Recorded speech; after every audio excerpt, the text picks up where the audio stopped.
Halo semuanya, selamat datang.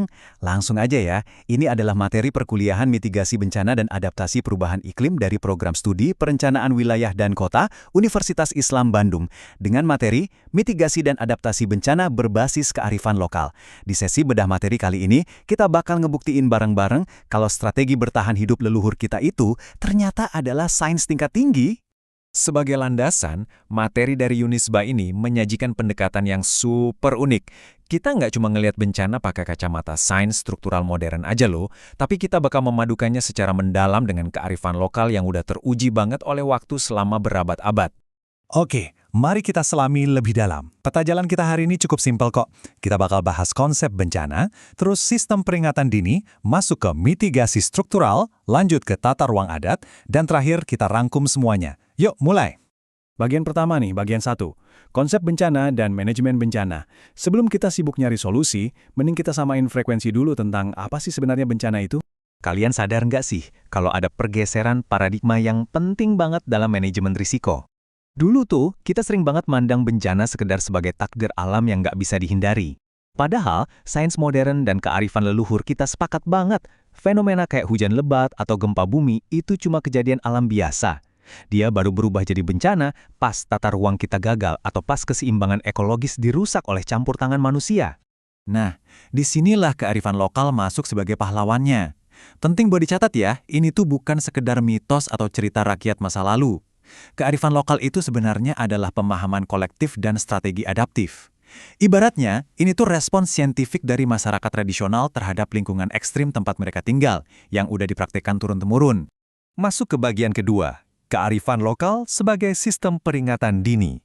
Gimana sih cara masyarakat ini bisa mendeteksi bahaya jauh sebelum bencananya beneran datang? Ternyata di berbagai belahan Nusantara, leluhur kita udah berhasil ngubah observasi alam jadi alarm peringatan dini yang luar biasa akurat. Contohnya nih, masyarakat di Pulau Simuleu punya tradisi lisan namanya smong. Lewat nyanyian yang diceritain turun-temurun, anak-anak di sana udah diajarin protokol keselamatan. Kalau ada gempa kuat, terus tiba-tiba air laut surut, jangan nunggu apa-apa langsung lari ke bukit. Beda lagi ceritanya di sekitar Gunung Gamalama atau Merapi. Masyarakat di sana pakai bioindikator alami. Jadi kalau hewan liar tiba-tiba pada turun gunung, itu jadi semacam tanda peringatan dini sebelum letusan vulkanik beneran terjadi. Ini benar-benar sistem yang super efektif dan sepenuhnya terdesentralisasi loh. Lanjut ke bagian ketiga, mitigasi struktural atau konstruksi bangunan. Setelah dapat peringatan tadi, gimana struktur fisik bangunan leluhur direkayasa buat nahan kekuatan alam yang kadang brutal ini? Dan ini mengilustrasikan dengan sangat brilian seberapa jeniusnya arsitektur masa lalu. Coba lihat Kampung Wana di Lampung. Bangunan mereka tuh nggak ditancapkan kaku ke dalam tanah. Mereka bertumpu di atas sebuah fondasi batu dinamis yang namanya umpak. Pas ada gempa, fondasi beton modern tuh malah rentan retak karena dia ngelawan energi seismik. Tapi sistem umpak ini, dia ngebiarin rumah bergeser secara fleksibel, mengisolasi guncangan dari tanah ke struktur atas. Kalau di teknik sipil modern, inilah yang disebut teknologi base isolation. Filosofi utama mereka tuh simple banget. Jangan ngelawan alam, tapi mengalirlah bersamanya. Rumah adat kayak Omo Haddad di Nias, Bele di suku Sasak, sampai rumah adat Baduy, semuanya pakai prinsip yang sama. Mereka nggunain material bambu atau kayu yang elastis. Dan tebak apa? Mereka menolak penggunaan paku besi. Sebagai gantinya, mereka pakai sistem sambungan pasak kayu dan ikatan tali ijuk. Sambungan tanpa paku ini fungsinya mirip sendi engsel. Alih-alih patah kaku pas diguncang gempa, bangunan ini cuma bakal bergoyang, menyerap dan meredam gelombang seismik dengan sempurna. Tapi tunggu dulu, rumah kayu dan bambu kan gampang banget kebakar ya? Nah, coba perhatiin desain tungku tradisional Baduy yang disebut hau dan parako ini.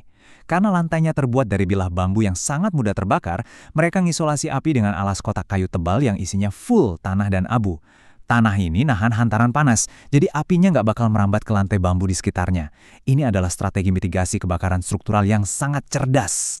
Sekarang kita masuk ke bagian 4, mitigasi non-struktural, yaitu perlindungan hutan dan tata ruang. Kita zoom out sebentar yuk, dari desain satu rumah ke level makro, ngelihat gimana masyarakat adat mengatur landscape wilayah mereka. Nah, yang benar-benar menarik dari gambar visual udara Kampung Naga di Jawa Barat ini adalah, coba deh kalian perhatiin zonasi ruangnya. Ada blok-blok hijau lebat di sana. Ini adalah sistem zonasi yang ketat banget lewat konsep hutan keramat dan leuweung larangan. Secara ekologis, ini tuh ngebentuk infrastruktur hijau yang nggak tertembus. Tameng alami ini menyerap debit hujan yang masif, menstabilkan tebing, dan otomatis melindungi desa di bawahnya dari ancaman longsor sama banjir bandang. Kalau di suku Baduy, aturan tata ruang ini disebut pikukuh. Ada pepatah mereka yang dalam banget, lojor temenang dipotong, pondok temenang disambung. Yang panjang nggak boleh dipotong, yang pendek nggak boleh disambung. Kalau diterapin ke tata ruang, ini berarti larangan mutlak buat ngelakuin perataan tanah atau cut and fill. Kalau tanahnya miring, ya struktur rumah panggungnya yang menyesuaikan, bukan gunungnya yang diratain. Aturan ini dampaknya luar biasa loh. Dengan ngejaga kontur tanah tetap utuh, stabilitas tanah dan penyerapan air terjaga sempurna. Kita juga bisa ngelihat bukti soal internalisasi perlindungan lingkungan ini di kampung adat Kuta. Di sana ada aturan adat yang melarang siapapun masuk ke hutan lindung pakai alas kaki. Aturan-aturan spiritual kayak gini tuh mastiin kalau kita manusia masuk ke alam dengan rasa hormat yang sangat tinggi, ngebatasin eksploitasi, dan menjaga kebersihan hutannya. Uniknya, aturan yang nggak tertulis ini justru jauh lebih dipatuhi sama warganya, dan hasilnya ya kelestarian alam yang absolut. Mari kita lanjut dan lihat gimana semua ini terbangun jadi sebuah pemahaman yang solid. Kalau kita bikin matriksnya, kearifan lokal itu selalu punya ekuivalensi atau kesetaraan langsung sama sains modern. Tradisi lisan Smong itu sama aja dengan sistem peringatan dini dan evakuasi. Fondasi umpak itu adalah wujud dari rekayasa seismik modern. Terus aturan hutan larangan, itu ya infrastruktur hijau masa kini. Leluhur kita tuh secara cerdas ngebungkus ilmu pengetahuan ekologi pakai bahasa budaya. Supaya apa? Supaya gampang diingat dan dipatuhi lintas generasi.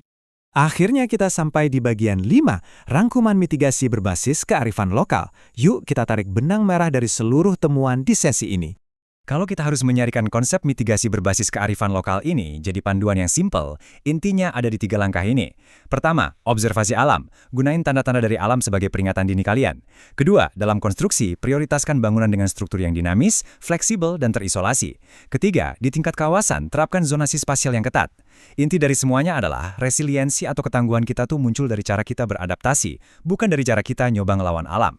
Dan ini membawa kita ke satu pertanyaan provokatif sebagai penutup. Gimana cara kita bisa ngeintegrasiin cetak biru ekologis peninggalan leluhur ini ke dalam kota-kota modern kita? Kalau masyarakat adat aja bisa bikin permukiman yang tangguh terhadap gempa, longsor, dan banjir cuma dengan memahami hukum alam, coba bayangin potensi kota-kota kita nanti kalau kita menggabungkan teknologi paling canggih dengan kearifan luar biasa dari masa lalu ini. Karena kadang-kadang, melihat jauh ke masa lalu adalah cara terbaik buat bertahan hidup di masa depan. Seru banget kan bahasanya? Terima kasih banyak udah ngikutin sesi bedah materi ini sampai akhir. Sampai jumpa!